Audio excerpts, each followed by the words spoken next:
안녕하세요. 오늘은 6월 1일 하나님의 말씀 또 함께 봅시다. 시편 36편부터 38편 말씀입니다.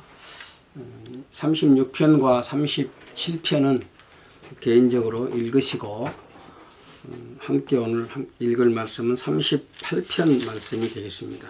38편을 펴시기를 바랍니다.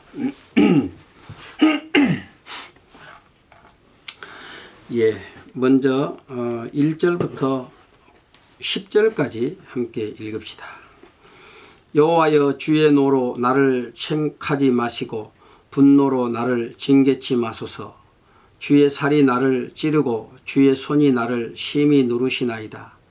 주의 진노로 인하여 내가 살에 성한 곳이 없사오며 나의 죄로 인하여 내 뼈에 평안함이 없나이다.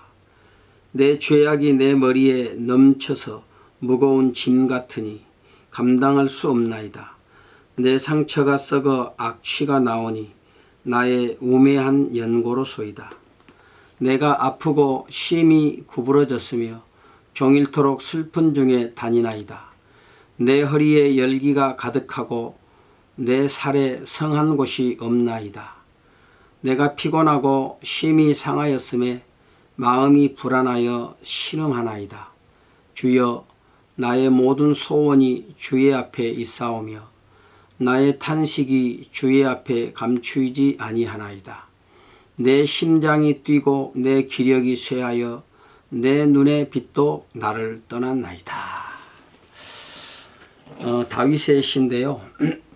다윗이 자신의 죄로 인해서 하나님께 받는 징계의 고통을 호소하고 있습니다.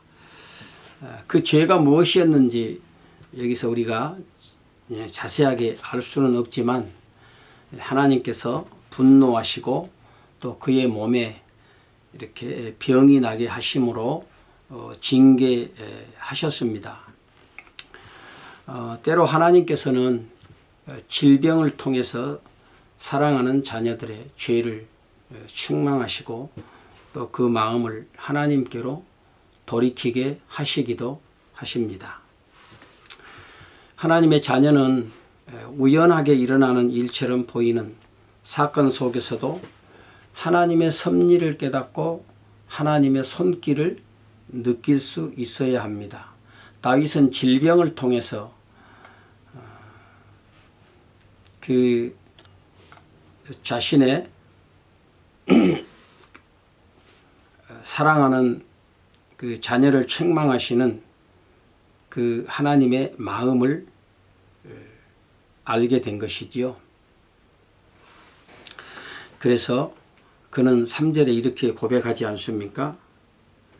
주의 진노로 인하여 내 살에 성한 곳이 없사오며 나의 죄로 인하여 내 뼈에 평안함이 없나이다. 그랬습니다. 죄악이 머리에 넘쳐서 천근만근 무거운 짐처럼 그렇게 느껴졌습니다.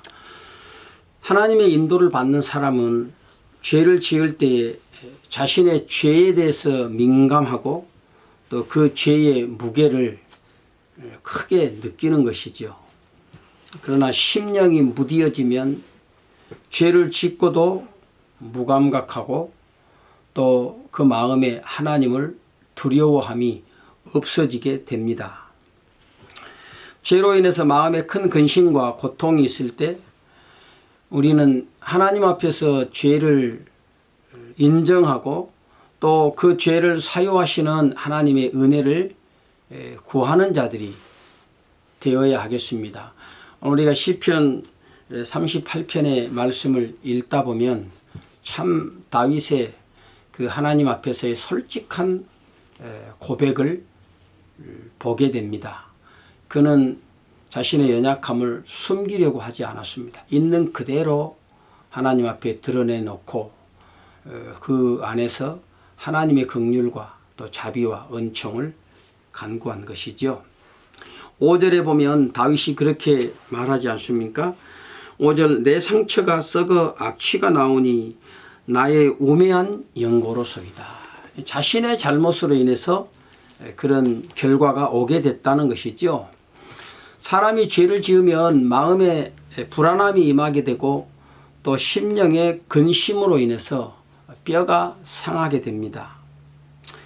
고통스러운 이런 상황 속에서도 다윗이 하나님을 의지하고 있는 것을 보게 됩니다. 그래서 9절에 보니까 그는 이런 고백을 합니다. 주여 나의 모든 소원이 주의 앞에 있사오며 나의 탄식이 주의 앞에 감추이지 아니하나이다. 그렇게 고백하고 있죠. 그러니까 나는 하나님 앞에서 솔직하게 내가 잘못됐음을 인정합니다. 그런 뜻이겠죠. 어떤 경우에도 우리 하나님은 우리의 소망이 되십니다. 그래서 우리가 죄를 고백하면 하나님은 용서하시는 분이십니다. 그렇기 때문에 우리는 즉시 우리의 연약함을 발견할 때마다 하나님 앞으로 나아갈 용기가 필요한 것입니다. 이제 11절부터 또 22절까지 함께 읽도록 합시다. 나의 사랑하는 자와 나의 친구들이 나의 상처를 멀리하고 나의 친척들도 멀리 섰나이다. 내 생명을 찾는 자가 올무를 놓고 나를 해하려는 자가 괴악한 일을 말하여 종일토록 괴계를 도모하오나 나는 귀먹은 자 같이 듣지 아니하고 벙어리같이 입을 열지 아니하오니 나는 듣지 못하는 자 같아서 입에는 변박함이 없나이다. 여호와여 내가 주를 바라사오니 내 주 하나님이 내게 응낙하시리이다. 내가 말하기를 두렵건대 저희가 내게 대하여 기뻐하며 내가 실족할 때에 나를 향하여 망자 존대할까 하였나이다. 내가 넘어지게 되었고 나의 근심이 항상 내 앞에 있사오니 내 죄악을 고하고 내 죄를 슬퍼함이니이다. 내 원수가 활발하며 강하고 무리하게 나를 미워하는 자가 무수하오며 또 악으로 선을 갚는 자들이 내가 선을 쫓는 영고로 나를 대적하나이다. 여호와여 나를 버리지 마소서. 나의 하나님이여 나를 멀리하지 마소서. 속히 나를 도우소서. 주 나의 구원이시여. 참 절절한 그런 고백이 담겨 있지요. 11절 이하에는 이제 다윗이 자신의 원수들이 자신의 죄를 인해서 당하고 있는 그 현실을 비웃고 해하려고 괴계를 도모했지만 그러나 그는 오직 하나님만 바라보고 하나님의 도우심을 구하고 있는 것을 보게 됩니다. 심장이 뛰고 기력이 쇠하여 눈에 빛을 잃어갈 만큼 그렇게 심각한 상황을 맞이했을 때 그의 주변에 있는 모든 사람들이 다 멀리 했습니다. 뿐만 아니라 또 그의 생명을 찾는 자들은 기회를 틈타서 올무를 놓고 대적이 되어 행한 것입니다. 그래서 다윗은 견딜 수 없는 그런 극한 상황 가운데 처하게 되었지만 그러나 그는 사람들을 원망하지 않았다고 말하지요. 오히려 그들을 향해서 귀를 닫고 입을 열지 않았다 이렇게 말합니다. 13절 보실까요? 나는 귀먹은 자 같이 듣지 아니하고 벙어리같이 입을 열지 아니하오니 나는 듣지 못하는 자 같아서 입에는 변벽함이 없나이다. 변벽함이라는 말은 변명이라도 변명할 것이 없나이다. 그런 뜻이죠. 그래서 괜한 말은 오히려 변명처럼 들리게 되지 않겠습니까? 그래서 대적하는 자들의 그 대적조차도 하나님의 섭리 안에 있는 것임을 알았기 때문에 그는 모든 판단을 하나님께 맡기고 하나님만 바라본 것입니다. 그래서 사람들은 다 이 죄로 인해서 고통당하고 있는 자신을 보면서 사람들이 그를 버렸다는 것이죠. 우리가 다윗 그러면은 굉장히 참 이스라엘 역사에 둘도 없는 성군이고 또 성경이 말씀하고 있는 대로 그는 하나님의 마음에 합한 자였다고 이야기하지 않습니까? 참 그래서 우리는 다윗에 대해서 좋은 그런 어떤 이미지만을 생각하기가 쉽습니다.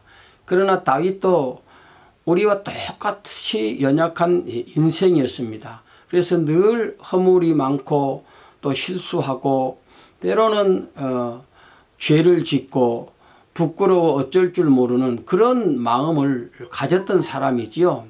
그런데 그가 위대한 것은 그가 연약함에도 불구하고 하나님 앞에 솔직하게 자신을 내어놓고 하나님 앞에서 모든 문제들을 해결하고 그래서 하나님의 도우심을 구했다고 하는 것입니다. 오늘 다윗이 자신을 많은 사람들이 다 이렇게 버렸는데 그런데 사실은 그것이 무서운 것은 아니었습니다. 다윗이 정말 무서워한 것은 무엇이었느냐면 하나님께 버림받는 것이었습니다. 그것이 다윗에게 있어서는 가장 무서운 것이었어요. 그래서 21절 이하에 보면은요 그렇게 간구하지 않습니까? 여호와여 나를 버리지 마소서. 나의 하나님이여 나를 멀리하지 마소서. 속히 나를 도우소서. 주 나의 구원이시여. 참 절절한 그런 고백입니다. 간구이지요. 오늘 우리가 우리의 죄로 인해서 고난을 당하기도 하지만 때로는 또 애매한 고난을 당할 때도 있지 않습니까? 자, 그런 때에 쉽게 입을 열어서 자신의 어떤 결백을 주장하고 싶은 것이 모든 사람들의 마음입니다. 그러나 때로는요, 그런 변명보다는 또는 결백을 호소하는 것보다는 침묵하는 것이 훨씬 좋을 때가 있습니다. 모든 것을 보고 계시는 하나님을 의지하는 것은 오늘 우리 믿는 자에게 큰 힘이 되는 것입니다. 하나님께서 나의 죄를 지적하시고 또 책망하실 때 오늘 우리는 즉시 하나님 앞에 무릎을 꿇어야 되겠죠. 징계는 하나님이 나를 사랑하시는 또 다른 하나님의 사랑의 표현입니다. 그래서 어떤 경우에도 우리가 하나님 앞에 숨길 것이 아무것도 없으므로 하나님 앞에서 솔직해야 되겠습니다. 솔직하게 내 연약함을 고백하고 내 죄를 자백하고 하나님의 긍휼히 여기시는 그 사유하시는 은혜를 간구하는 자리로 나아가면 하나님의 복을 받는 인생이 되어지는 것입니다. 오늘 또 우리에게 이런 은혜가 있기를 바랍니다. 주님 안에서 평안하십시오. 내일 또 함께 말씀을 읽도록 합시다.